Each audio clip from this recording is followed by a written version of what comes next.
Before diving into this incredible story, consider subscribing to the channel and hitting the bell.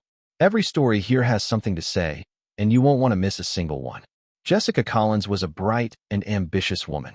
At 38, a marketing director at a leading Seattle technology company, she was respected as much for her professionalism as for her natural charisma.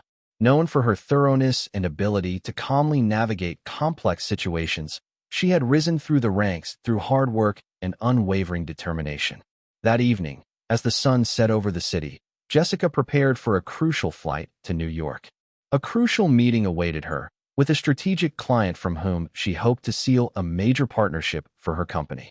She had carefully chosen a simple but elegant outfit: a perfectly tailored black pantsuit, a crisp white blouse, and a pair of discreet earrings. Her purse contained her laptop and all the necessary documents. She was eager, but also a little nervous and excited.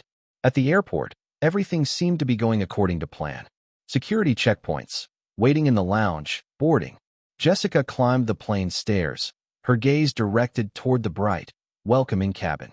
She looked for her seat, 14A, near the window. As she walked down the aisle, a SkyGlobe Airlines agent abruptly stepped in front of her.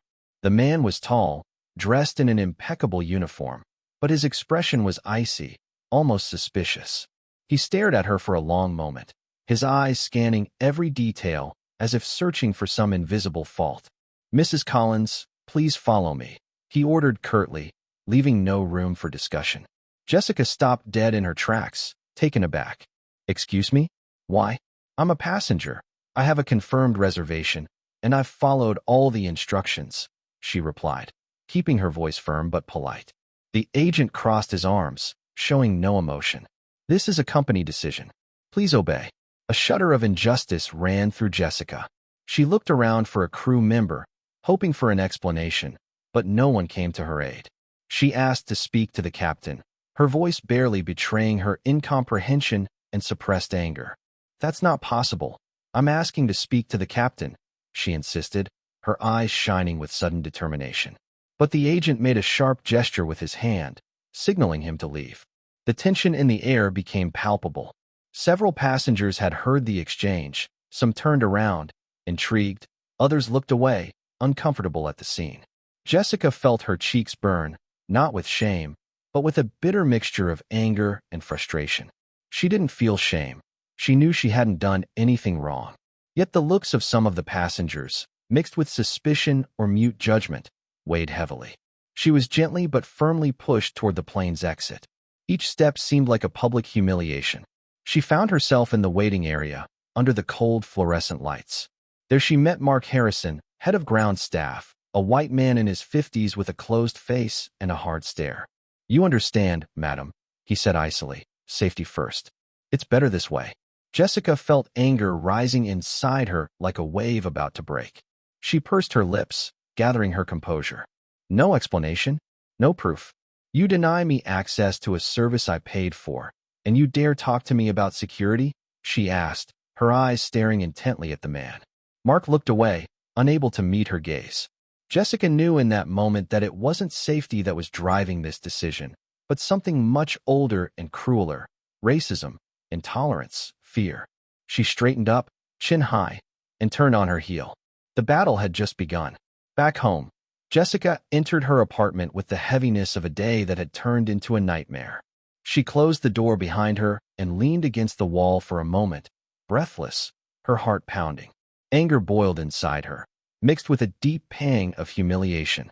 How could she have been treated like this, without reason, without explanation? Was it because she was a black woman, alone in this environment? She sat down at her computer, staring at the blank screen, then picked up her phone. Her hand was shaking slightly, but she pressed the keys with determination. She called Rachel Summers, a close friend, an investigative journalist known for her courageous investigations into social injustice. "Rachel, it's Jessica," she said firmly. "You have to help me. SkyGlobe kicked me off the plane for no good reason. That's racism, pure and simple." At the other end of the line, Rachel was silent for a moment, then answered in a calm voice, full of solidarity. "I'm here, Jessica. I'm going to launch an investigation. We're going to do everything we can to get the truth out." The days that followed were intense. Jessica and Rachel worked tirelessly, making numerous calls, meetings, and searches. They gathered testimonies from several passengers who had witnessed the scene: a businessman, a mother with her child, a student. They all recounted the same story. Jessica had been expelled for no apparent reason, under the stunned and sometimes complicit gaze of the staff. Better still, thanks to an attentive witness, they got their hands on an amateur video taken from a smartphone, which clearly showed the cold and unjustified attitude of the Sky Globe Airlines agents. Encouraged by this evidence, Jessica filed a formal complaint with the Department of Transportation, alleging blatant discrimination and unfair treatment. At the same time, she hired a civil rights law firm to support her in this difficult fight. Rachel published a shocking article on the website of the major national newspaper where she worked. The article detailed the incident, the video, the testimonies, and highlighted the discriminatory practices of which Sky Globe Airlines had already been accused on several occasions. The case quickly exploded on social media. The hashtag Justice for Jessica went viral, shared by thousands of outraged internet users. Mainstream media picked up the story, ratcheting up the pressure on the airline. Several television programs invited Jessica to testify, where she spoke with calm, dignity, and courage. She never lowered her gaze, never felt sorry for herself. Faced with this media storm, Sky Globe's board of directors was forced to respond. But rather than offer a sincere apology, the company launched a smear campaign aimed at tarnishing Jessica's reputation. Anonymous articles began circulating, seeking to question her professional integrity, character, and credibility. But this offensive only strengthened Jessica's determination. The more attacks rained down, the more forcefully she stood up.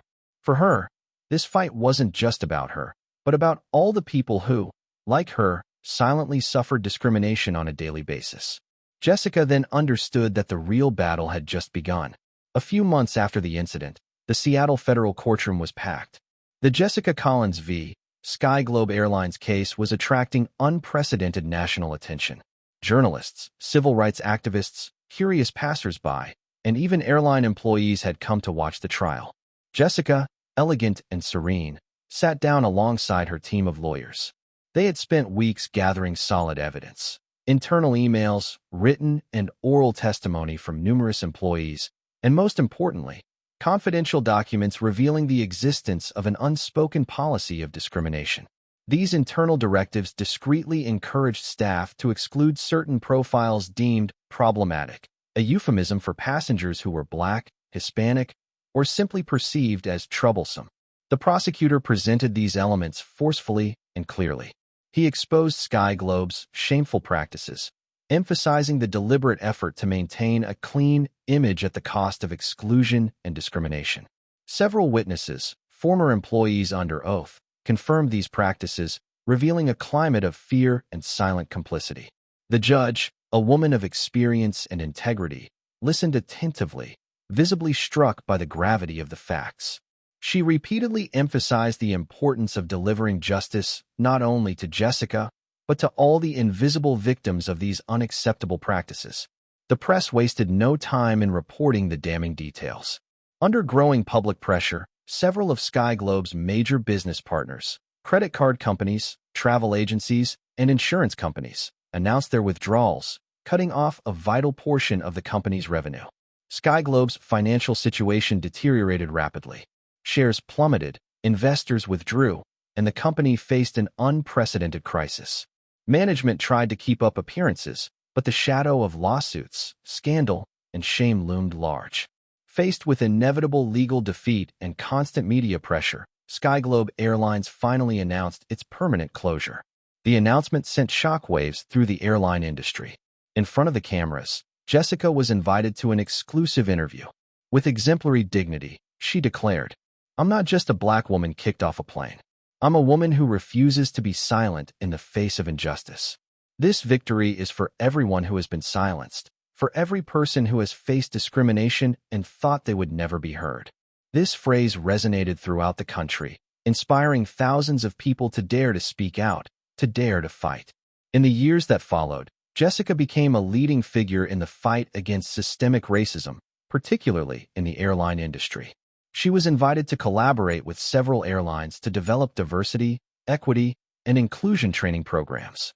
Through her passionate speaking engagements in major cities across the United States, she inspired numerous companies to rethink their practices and corporate culture.